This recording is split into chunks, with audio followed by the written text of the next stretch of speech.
Yeah. or add your new material in dribs and drabs, right? You have to, you start off with what you know, you finish with what you know, you add some new material in between and hope to God it flies, but if it doesn't, you've got somewhere to go because you know that your ending material is your strong stuff.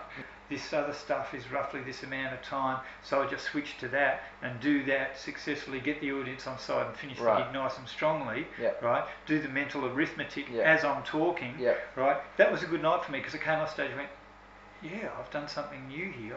I've really stepped up to the next level of professionalism, as in being able to switch material to suit the audience from the feedback. That's right. And that's great. It's something that you kind of learn to do. Your problem is, of course, when you're new and starting out, all your stuff's new. Yeah. Your start's new, your finish is new. It's all new, right? But in that situation, you just go out there and blaze away, and quite often enthusiasm carries the day quite nicely anyway. Yeah. And it's only later on when you've done the same material 50 times that you realise that it ain't that strong because you don't have the enthusiasm to carry it anymore. Sure.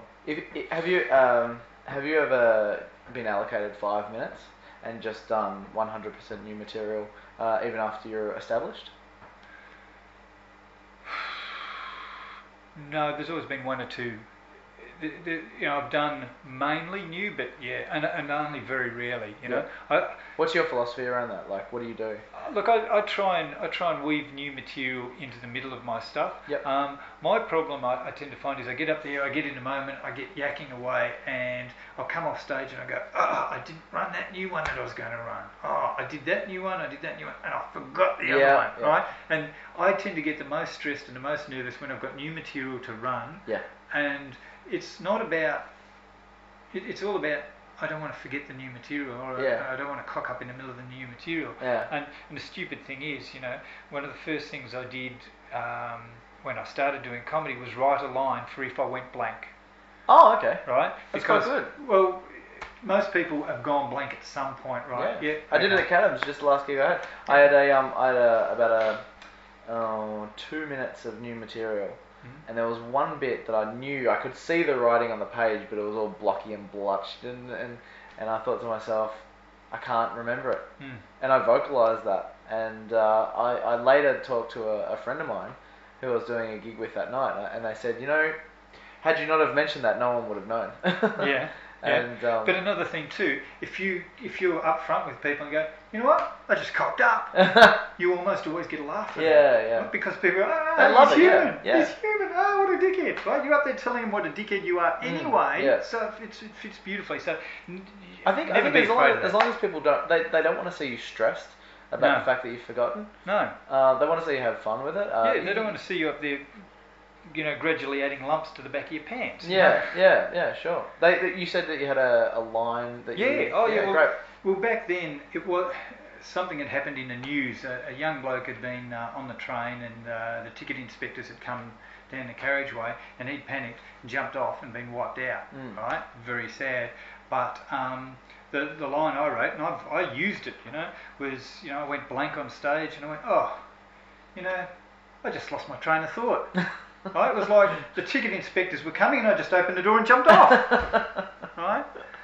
Yeah, there you go, lost my train, ticket inspectors coming, bang, jumped off, and they go, that, right, okay.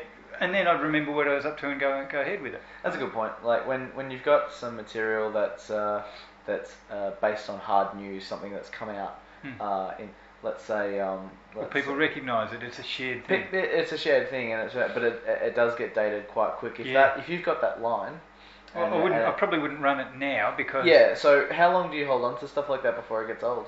Do you just feel it, or is there a set time, or? Everyone's going to have their own way of working that out, and you know what? It'll probably vary with the age of the comedian too, or the age of the... Like, you talk about stuff that happened 10 or 15 years ago to an audience of 55-year-olds, and they're probably pretty up on that. Yeah. Right? You talk about stuff that happened 10 or 15 years ago to an audience of 20-year-olds, and they will give you the blankest look you've ever seen, right? Because, or maybe some weirdos like myself that read a lot might pick up on, but a lot of them won't understand.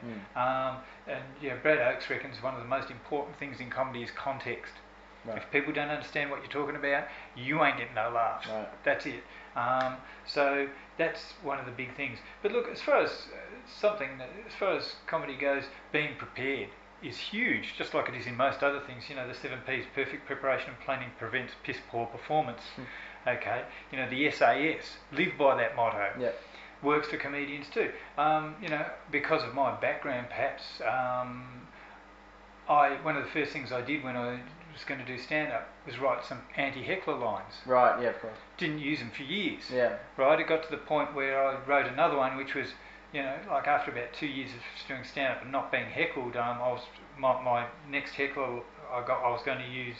You know, I was going to say to them, "You heckling me, mate? I've been doing this 2 years. No one's ever heckled me." Mate, you know, you're amazing, you know. What's your name, mate? Yeah. Mate, I'll always remember you. Because you're my first heckler, you will always have a place on my shit list. You know? and something as simple as that. You know? So, what's the worst heckle you got? Worst heckle I've ever had. The worst heckles, and I was talking about Christine Bessel about this today too, is the heckles I hate most are the drunks who are just yelling out. Yeah. Right? And they're not even really conversant. They don't really know what's going on with the comedy and stuff. Yeah. They're just yelling shit out because it's disruptive.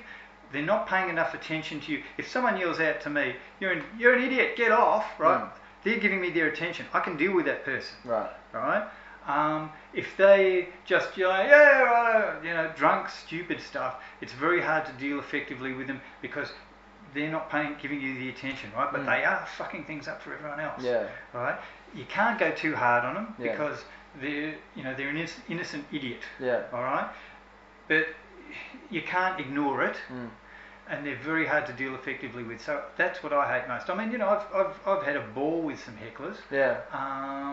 And you know, I've gone too hard on a heckler too.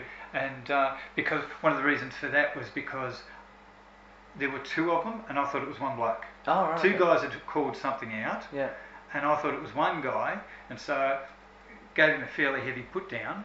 And look, although you know, it was kind of tough with that one because there was a backlash that I heard about afterwards because the heckler was the boss of one of the other comedians who was on that night. Right. So the backlash was transmitted to me. But by the same token, I knew people who were in that audience as well, and they said to me, you know, it wasn't too hard, it was fair enough, you know. Everyone goes, "Oh, well, fair enough," you know. So, yeah, I mean, obviously the person who got put down didn't like it, but the rest of the audience didn't think it was too bad. What's the worst thing you can do to a heckler? I don't know. Yeah. I haven't had that many. Honestly, I've only had a handful. You know, I've had idiots in the. I had one gig at, guess where, the Exford downstairs. At the start of the night, Jamie was emceeing. Jamie's a fantastic MC. Yeah. You know? And at the start of the night, there's this drunk bloke up the front, drunk Asian guy, and he's standing there and he's just clapping his hands above his head, just like this, right? No music, it's comedians, right? Just doing that, right? And Jamie's, you know, pointing him out to the crowd and, you know, having a bit of a laugh and all that sort of stuff, and it's all good. And he's doing that through the first 2 comedians. Yeah, right. I come on, and there he is like this, right? And I say, "Ladies and gentlemen, big round of applause for the Duracell bunny," right? Yeah. And about 10 seconds later, he stops doing it. Right. I said, "Mate, don't stop." I said, "Jamie will come over and change your batteries." Yeah. So Jamie jumps up out of his chair, bends this guy over the pool table and starts looking for where to put the batteries. Did it work? Well, yeah, the audience thought it was funny. I ended up singing a duet with that guy. Amazing. And that was my 5-minute or 6-minute spot. I wound up singing a duet with him. A mate was in the audience afterwards. I said to him, "That was weird." He said, "Yeah." I said, "You know, it was, you know, I suppose it was vaguely entertaining. Was it funny?" He said, "Oh, not really." He said, Right. But it was a spectacle. It was a circus. Yeah. Right. I wasn't going to get my material happening. Sure. It was, you know, the place was a zoo. I just went with it and tried and did something entertaining. Yeah.